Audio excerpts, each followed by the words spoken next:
Hello, my friends. So good to be here on COTS. Hashtag COTS, Coalition of the Sane. Another COTS take. This one's a little bit special to me. As you know, I was a former congressman, former senior technical advisor on the J6 committee. But back in late 2020, I'd already been ostracized from the GOP for going after QAnon and going after President Trump's fascination and really his retweeting of the QAnon belief systems and some awful, egregious stuff. But since I'd officiated the same sex wedding over a year before that, I had been attacked by QAnon and far right Christian nationalist crazies for some time. And I was also working with data providers and data analysts on the rise of QAnon, but also the white nationalist movement like Proud Boys, Oath Keepers, and others, the base, three percenters, all those types of individuals, and looking at what they were saying on these data threads and data streams, some of them very, very hidden. But I was fortunate that I had a background in data analytics and counterterrorism, so I could identify these individuals and see what they were saying. Well, I'd been warning other Republicans and Democrats for some times about QAnon, but nobody seemed to want to listen. So I did a QAnon resolution with Tom Malinowski that went over like a lead balloon with the Republicans, where I was ostracized then. I already had been taken out of my election campaign at a church primary where people were carrying Confederate flags and saying it's okay to be gray and instead of it's okay to be gay. I mean, think about that. It's okay to be gray instead of it's okay to be gay, um, because I had officiated a same sex wedding. The evil of that in a church parking lot was pretty incredible. And the fact they didn't even have a primary in the Republican Party there in Virginia. So I guess what I'm saying is the speech that you're about to see on the floor on December 10th, when I warned about the dangers of disinformation and crazy and conspiracy theories and implied that the sane were under attack, I think is proven true 3.5, 4 years later, because data is the best prophet. Prophets are not the best prophet. Data are the best prophets. So if you would rather listen to a prophet in whatever spiritual, I don't know, discipline you call yours, go ahead. But most prophets that are saying God's talking to them is doing it for profit. For me, ones and zeros are the best prophets, and it can be predictive because past performance is indicative of future performance. So as you watch this video and you watch this cut and what I was saying, think about how it applies today. Listen, it doesn't mean I'm a genius. It just means that I've been trained to use data as not only a targeting device or situational awareness device, but also as a predictive device. And if you look at what's happening today, like Project 2025, that's been put out by the Heritage Foundation with authors like Peter Navarro and Mike Flynn.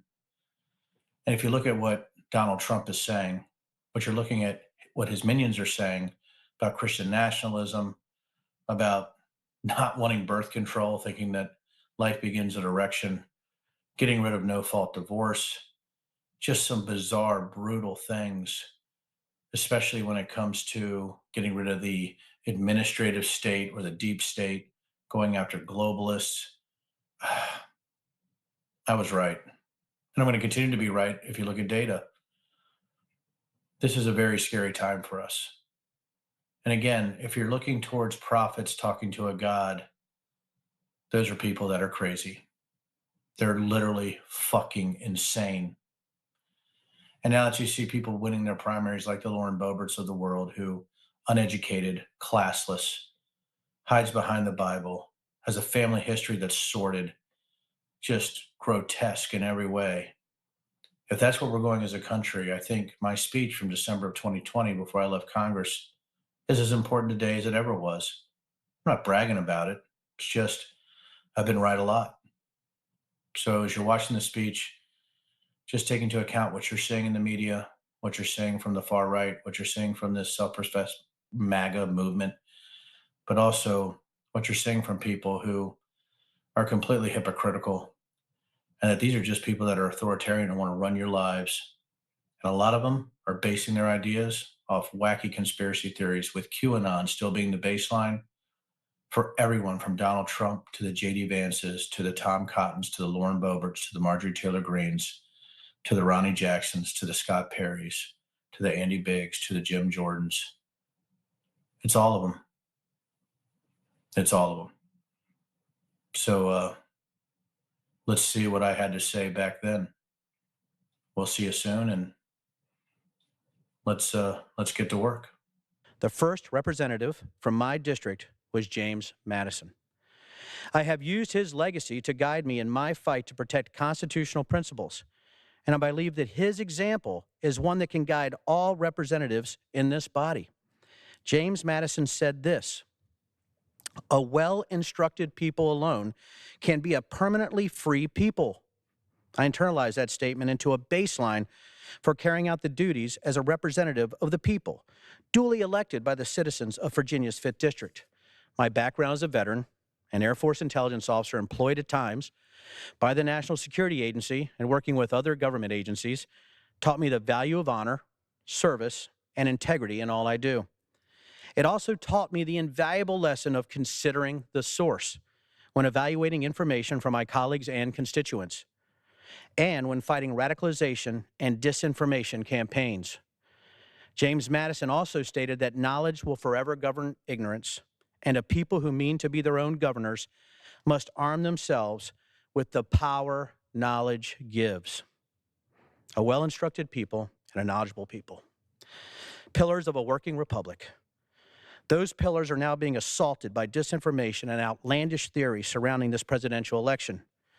As we transition to a new administration, I implore all to consider the sources of information you receive, to fact-check diligently, and to recognize that many bad actors who spread spurious and fantastical conspiracy theories under banners like QAnon, Kraken, Stop the Steal, Scamdemic, and many other emotive terms and coded language are not disseminating information rooted in knowledge, but with questionable motives and greed.